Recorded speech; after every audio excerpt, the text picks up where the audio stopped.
Okay, it's time for another music video, another ranking video.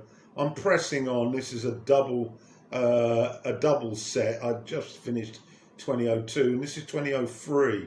Notables that didn't make the cut. A very good album by Sting called Sacred Love. There's some beautiful songs on here. Whenever I Say Your Name, he did that with Mary J. Blige, and Stolen Car. Particularly like that. The album by Steely Dan, Everything Must Go, a relatively weak offering by them, but it would still probably be the best released by any other artists. And the the third one that just sadly didn't make it was the album by Ryan Adams called Love Is Hell.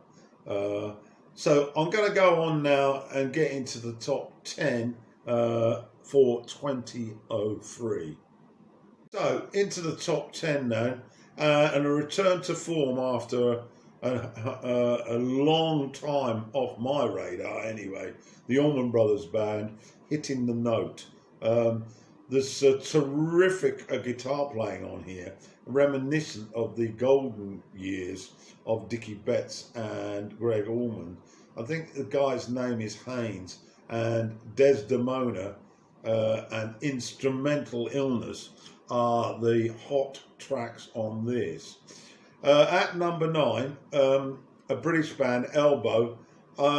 They take a while to get into, I must admit. This album, it did appeal to me, a cast of thousands, and their sort of brand of soft rock with a touch of symphony and a touch of sort of subtle jazz sort of chord certainly can work, and very talented group of musicians. Switching Off and I've Got Your Number and Crawling with Idiots are the tracks on this.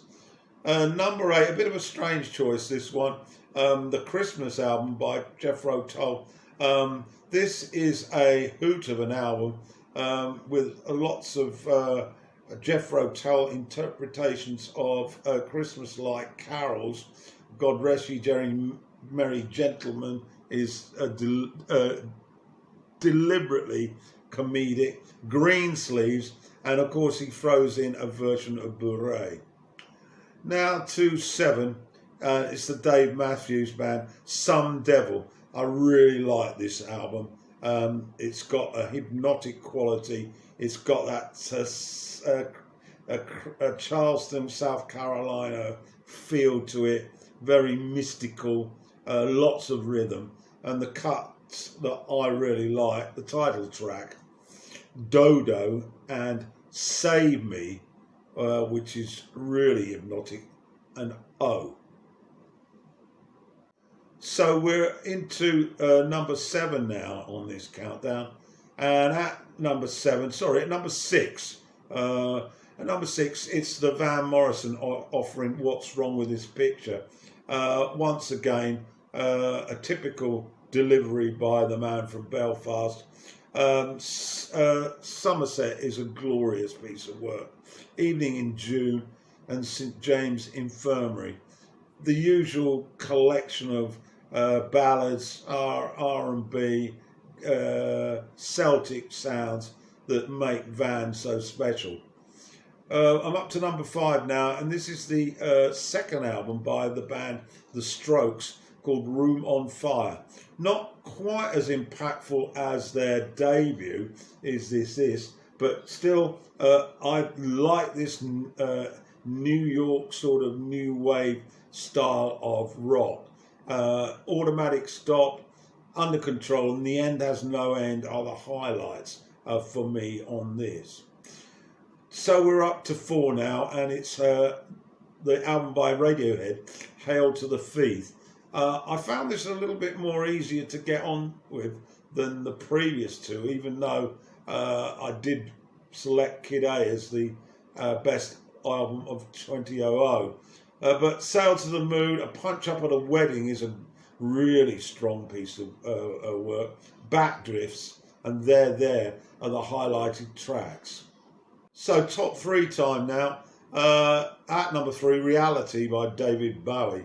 An album by him that perhaps doesn't get the recognition that it ought to.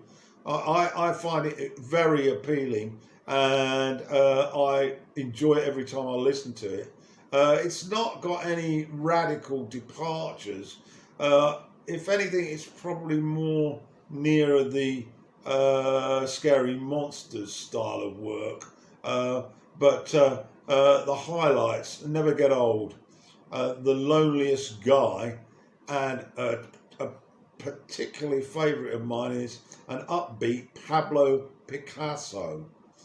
So we're now into the top two, and I have a real problem separating these two, but I'm going to go with Amy Winehouse, Frank, at number two.